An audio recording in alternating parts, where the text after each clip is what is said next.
tes pengenalannya yang ada. Ya jadi newborn ya, jadi sebetulnya sasarannya newborn.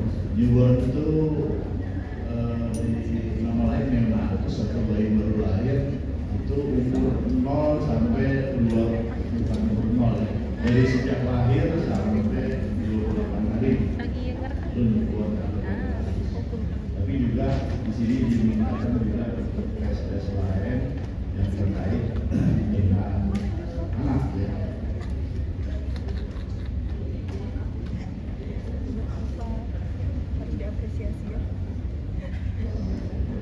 Ya, jadi arti pengertiannya adalah suatu kegiatan screening pendengaran ya, untuk mendeteksi dari awal sejak dini adanya gangguan pendengaran pada bayi sebelum usia 1 bulan. Yang disebut bayi itu 1 bulan ke bawah, 12 bulan.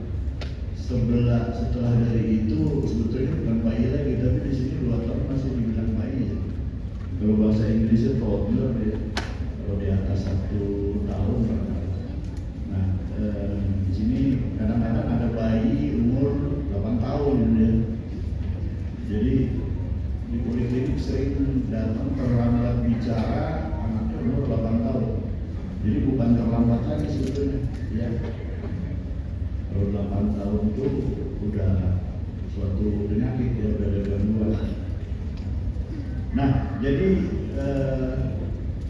di negara-negara maju kita sudah ada, mereka sudah memiliki suatu program yang direstui oleh pemerintah. Dalam arti kata, kalau merestui, pemerintah bertanggung jawab sepenuhnya.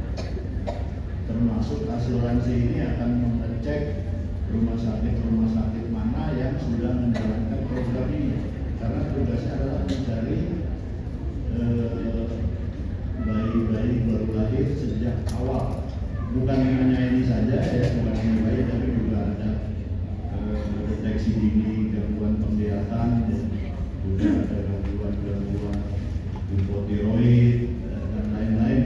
Jadi bukan hanya pendengaran saja, tapi direstui oleh pemerintah. Di sini belum dimasukkan dalam omnibus law kali ya. Nah ini yang menjadi yang harus dicari adalah semua bayi baru lahir dengan atau tanpa faktor risiko. Faktor risiko itu mungkin tidak disadari pada ibu-ibu yang baru melahirkan. Ada risiko yang dibawa sejak kehamilan, ada risiko yang baru dihadapi pada saat lahir, ada yang kemudian yang dibawa dari lahir, dari sejak dalam kandungan, misalnya toxoplasma, ya, penyebabnya rubella, CMV, cytomegalovirus, dan lain-lain. Yang penyebabnya dihadapi pada saat bayi akan muncul ke dunia itu disebut penyebab atau faktor-faktor perinatal. Jadi kesulitan persalinan, bayi dililit tali pusat sehingga untuk sesaat dia tidak bisa bernapas, paru-parunya tidak bisa berkembang, dan kemudian beberapa saat lahir di dunia. Ya. Jadi kalau kita bisa menemukan bayi itu sedini mungkin, 1 bulan atau taruhlah 3 bulan sudah bisa diketahui dan dilakukan upaya-upaya habilitasi, ya, memberikan kemampuan yang seharusnya diperoleh, ini hasilnya akan luar biasa. Ya. Pada saatnya nanti akan mendekati anak normal. Nah itu yang belum sepenuhnya ada di negara kita, ya, karena negara kita masih masuk negara yang berkembang, ya, berkembang. Jadi yang menjadi sasaran struktur gratis semua bayi baru lahir. Kalau dirinci ya biasanya di rumah sakit atau klinik, bahkan di Belanda itu ada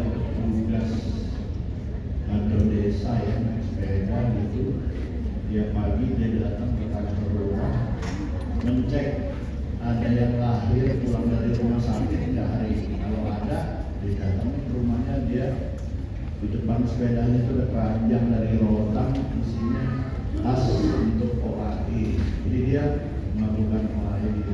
Itu yang di komunitas. Juga bayi-bayi yang berisiko tinggi. Berisiko itu bukan penyebab. Jadi kalau misalnya dia lahir kuning, bilirubin ya. Bilirubin itu adalah hasil pemecahan sel-sel darah. Jadi pada waktu tertentu ya sel-sel darah manusia itu dihancurkan, filter yang baru, nasi yang udah hancur itu dibuang lewat liver. Pada bayi-bayi prematur misalnya livernya belum berfungsi sempurna sehingga bilirubinnya tidak bisa semua dibuang. Jadi ini beredar dalam darah. Kalau dia nyasar ke otak akan berdampak ke secara neurologis kemana-mana. Juga kalau ditanya siapa saja, jadi jawab sudah saya sampaikan ke semua bayi berulang. Kalau target di global, target global itu semua tanpa kecuali ada faktor risiko atau tidak, ada yang kuning atau tidak, lahir tidak menangis atau menangis tetap aja jadi target. Nah, gangguan pendengarannya itu bisa satu atau dua telinga, tapi umumnya yang berdampak adalah pada telinga bilateral. Terus gangguan pendengarannya walaupun ringan-ringan sedang tetap dicari. Jadi pada anak-anak yang lahir tidak membawa daun telinga, tidak membawa daun telinga ya pada kasus dia biasanya nggak terlalu berat ya. Ujinya bukan saraf tapi antara produktif ya. Mungkin kalau dites bisa 40 desibel dan melibatkan 4 nada. Jadi untuk mendengar ini ada di alam ada banyak sekali suara dengan berbagai frekuensi, tapi yang penting untuk kemudian berkomunikasi hanya 4 ya. Bukan hanya ya, terutama jadi 500 Hz, 1000, 2000 dan 4000. Walaupun ada yang 10.000 ya, 6.000, tapi tidak jarang digunakan dalam berkomunikasi. Manfaatnya banyak sekali ya, secara klinis, secara sosial. Nah, secara ekonomi juga tentu akan mengurangi biaya rumah tangga. Kalau anak-anak kita semuanya tidak ada yang mendengarannya oke, tidak terbayang kita harus beli hearing aid ya. Tidak terbayang kita harus implan cochlear yang untuk melaksanakannya butuh biaya yang luar biasa ya. Itu kalau tidak ada, kalau kita bisa melakukan sejak awal mungkin pengeluaran ekonominya tidak sebesar yang kalau sudah terlambat. Yang terlambat hasilnya juga biasanya tidak sesuai harapan, barangkali kurang. Berapa banyak sih? Jadi secara global di dunia ini setiap 1000 bayi lahir itu bisa 1 sampai 6 bayi yang mengalami plurigeminal. Ya, jadi 1/1000 atau 6/1000. Ya. Itu global. Di Eropa juga ada suatu badan institusi yang berkaitan dengan penyakit-penyakit yang diturunkan genetik ya. Itu juga mencatat angka 1 sampai 6. Nah, apa dampaknya bila kita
SLB nggak banyak-banyak menyiapkan fasilitas. Tidak ada perusahaan malah mendengar barangkali kalau ini ya, karena orang perlu. Nah, tapi kenyataannya enggak. Bahkan di Amerika sekarang programnya sudah mulai switch berganti ke early detection and intervention. Ada rumah sakit ya, di Jakarta banyak rumah sakit yang melakukan screening. Habis itu nggak tahu lagi, ya.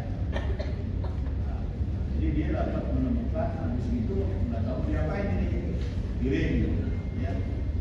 Yang dikirim ke sini, ada kita nggak tahu juga ya kemana. Nah, itu sebetulnya nggak cukup. Jadi ada kata atau istilah screening ini nggak ada manfaat.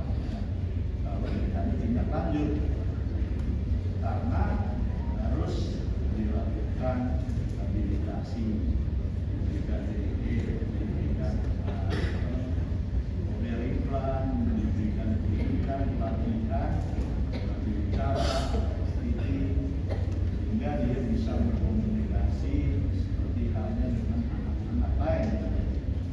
Nah, jadi di Amerika sana saat ini tidak ada rumah sakit yang bisa menangani bayi sejak lahir di rumah sakit tersebut, di screening di rumah sakit tersebut, diimplan di rumah sakit tersebut.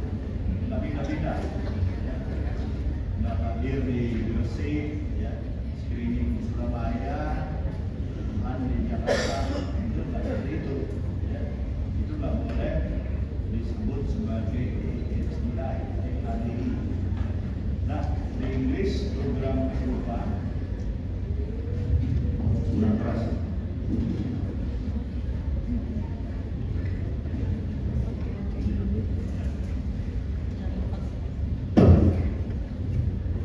Di belakang cukup dengar,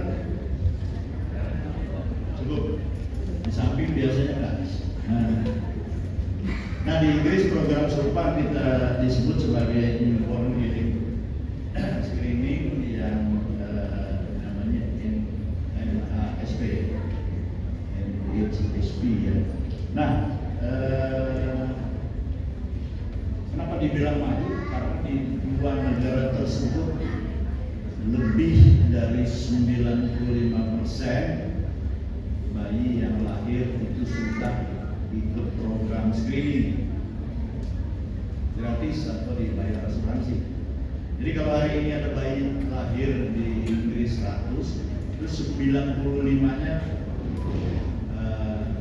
sudah di screening besok, ya. Dan jadi dia memenuhi persyaratan. Dan pemeriksaannya dulu cuma OAE, screeningnya hanya OAE. Masih banyak negara yang pakai acoustic emission, jadi untuk menentukan fungsi rumah siput atau cochlea.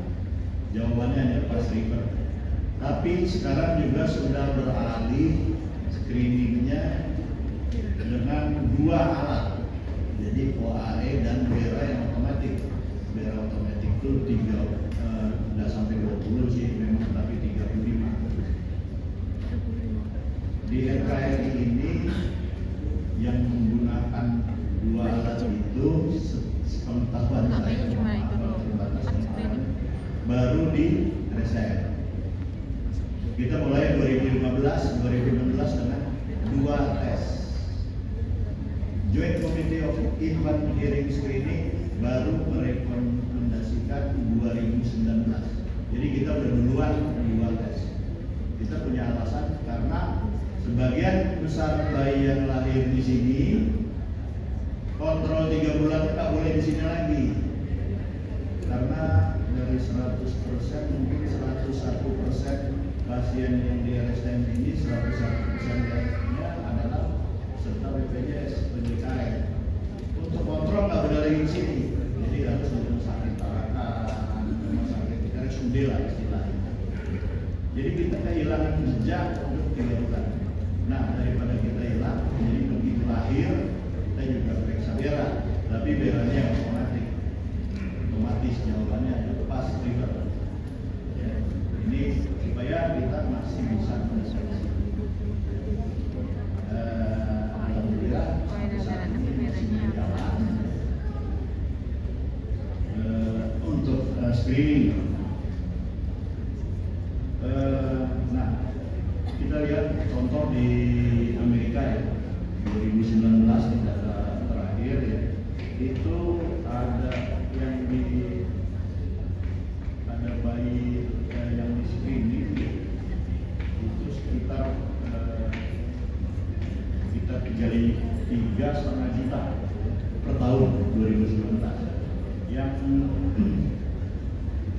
tidak lulus, yang hasilnya river, kita pakai istilah not pass. Enak kalau pakai river, kalau gagal itu sekitar 1,7%. Jadi ada sekitar 6.000 bayi di Amerika yang dideteksi dini sebagai tuli sejak lahir, tuli kongenital pada usia 3 bulan. Jadi ini luar biasa sekali, memudahkan orang tua, juga mempermudah institusi medik. Kalau di Indonesia sehari-hari sampai minggu lalu sampai kemarin juga masih ada ibu yang bawa anaknya ke tempat kita, minta diagnosisnya terlambat bicara, jangan tuli, umurnya 6 tahun belum bisa bicara. Kalau terlambat tuh kalau lebih dari 2 tahun, karena perkembangan optimal dari itu hanya 2 tahun.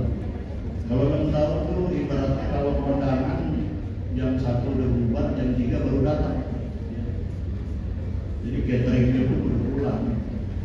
Nah, itu masih disebut terlambat. Dan yang ngirim juga kadang-kadang teman-teman ini ngirimnya juga mohon pemeriksaan lebih lanjut dengan terlambat bicara. Kemudian dilihat 6 tahun. Ya, jadi kalau kondangan berubah kalau jam 3. Nah, ada satu di negara yang berkembang cepat ini seperti di Indonesia itu cakupannya yang di screening masih di bawah 50%. Ya, Cina aja yang dianggap maju mungkin sekitar 70-80%. Di Indonesia tidak bisa dihitung.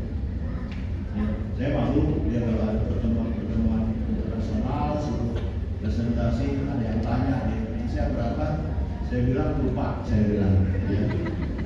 Lupa, jadi nyatet tahu dari mana gitu ya. Ada satu negara ya, negara yang gak jauh dari kita ya dalam segi ekonomi dan lain-lain, negara Filipina itu 30 menit lagi. 25 menit ya, oke, siap. Kalau cerita ini susah ya, di luar slide ya saya cuma mau cerita di Filipina ini sekarang sedang maju karena waktu kita mengeluarkan, jauh sebelum kita mengeluarkan undang-undang Omnibus Law dan lain-lain, mereka sudah membuat Republic Act. Jadi screening tanggungan negara dan negara alokasikan dana untuk screening. Itu di Filipina. Di Indonesia ya dana kurang, tempat periksa susah, tempat screening susah, SDM terlatih juga mungkin ada di ruang ini sudah tidak terlalu banyak, dan kesadaran masyarakat bergerak kok lainnya masa ini sih itu kan seringkali itu yang bisa kita dengar ya. Nah, jadi kita lihat di sini bahwa untuk screening ada panduannya, jadi harus sudah selesai 1 bulan karena yang namanya newborn yang harus umurnya nggak lebih dari 1 bulan 28 hari dan sudah didiagnosis pasti pada usia 3 bulan agar usia 6 bulan dia sudah bisa dilakukan sesuatu tindakan habilitasi atau intervensi. Nah, patokan-patokan itu tidak dibuat semena-mena 136, tapi melihat di grafik atas ini kita bisa lihat ada suatu perkembangan otak, ya, menyangkut sensorik, ya, mata dan penglihatan, menyangkut bahasa dan menyangkut kognitif itu terbatas. Jadi kalau lihat titik terendahnya ini jatuhnya di sekitar usia 5 tahun. Jadi kalau 5 tahun, 6 tahun datang, perkembangannya itu lagi udah turun gitu. Ya. Di situ kasihan yang melakukan terapi bicara, ya, melakukan ABT, kasihan banget ya. Berat. Idealnya ya waktu dia masih optimal, masih di puncak, ya, 2 tahun, 3 tahun lah boleh, ya.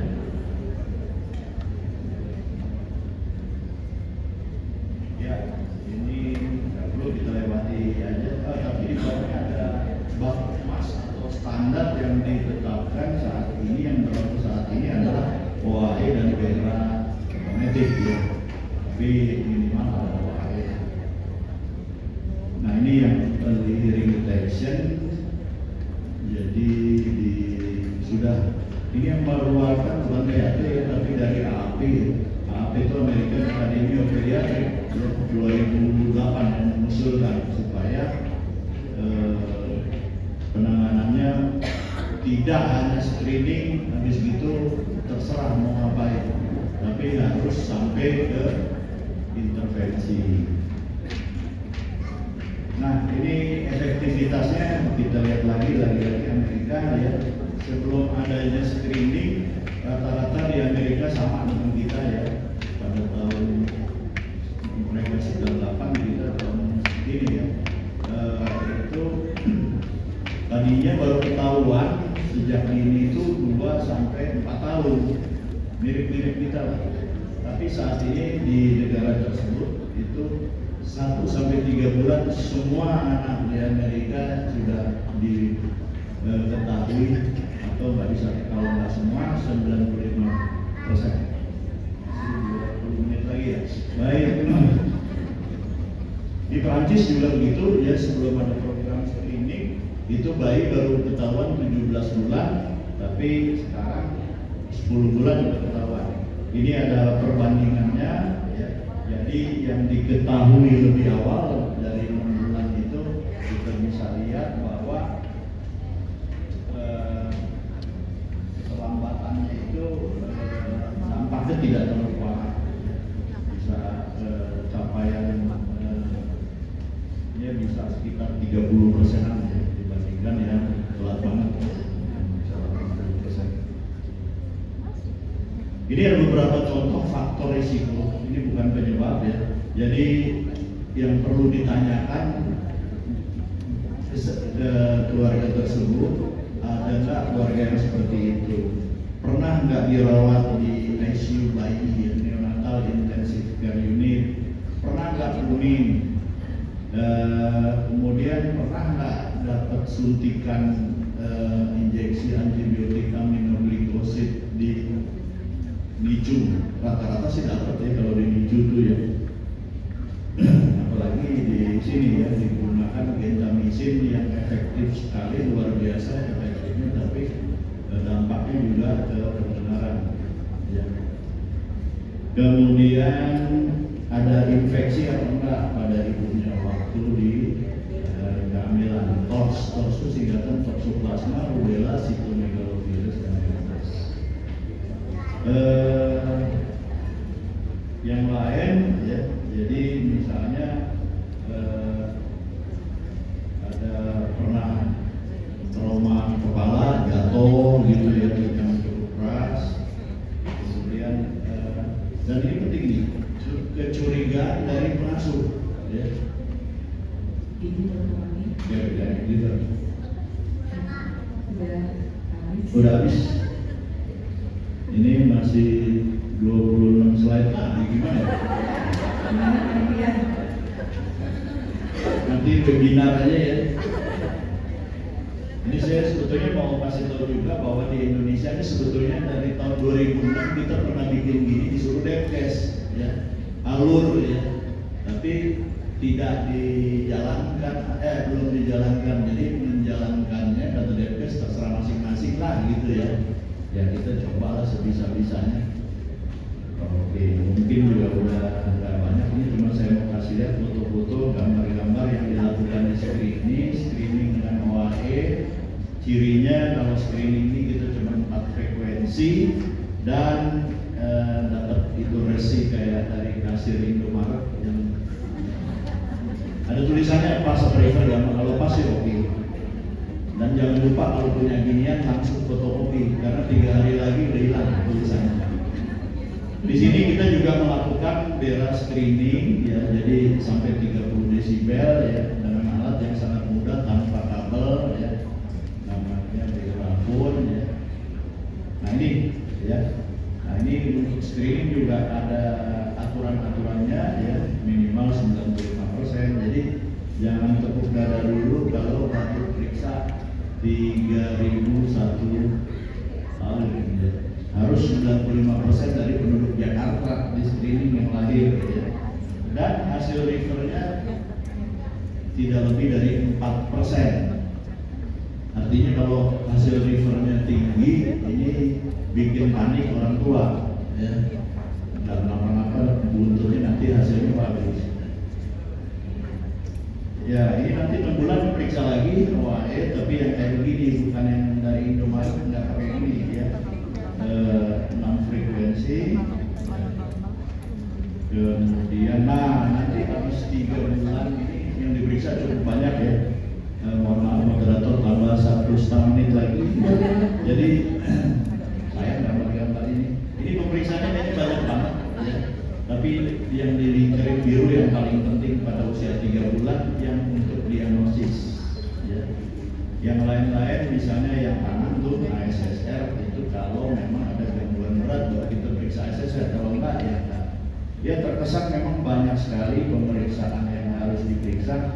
Nah ini ada beberapa yang sederhana menggunakan faktor risiko tadi, juga melihat bayi itu kaget atau enggak, melihat respon auditori kalau diberikan suara ya. Kalau dikasih suara dia kaget kayak begini, tangannya dikembangkan, refleks moro namanya, itu artinya ada respon. Kemudian juga ada tes daya dengar untuk bisa dilakukan di posyandu. Sebetulnya kita pernah bikin ya, menurut penelitian namanya tes daya dengar modifikasi ya, sangat simpel untuk di bawah 6 tahun. Dikasih 3 pertanyaan, kalau jawabannya ya oke. Ini tes daya dengar modifikasi. Kalau ada yang mau tahu bisa browsing di Sari Pediatri 2010 ya, tahun 2010 volume 62 kalau tidak salah. Nah itu kita bikin suatu penelitian untuk yang sederhana. Jadi dengan 3 pertanyaan saja menyangkut kemampuan reseptif, menerima bunyi, ekspresif, mengeluarkan dan satu lagi visual. Jadi kalau 3-tiganya ada, bakunya siapa? Kalau saya waktunya ada lagi, nanti berpikir marah. Nah, ini ada hanya untuk 0 sampai 6 bulan. Ini nanti ya saya bilang terusin aja nanti. Ya, nah keterbatasan MSD ini salah tulis bukan MSD, UMHS, MSD cerita lain lagi. Nah itu yang untuk ringan-ringan, gangguan ringan itu biasanya kelewatan. Baik, terima kasih. Saya moderator, saya tepat waktu ya. Terima kasih dokter. Terima kasih kepada dokter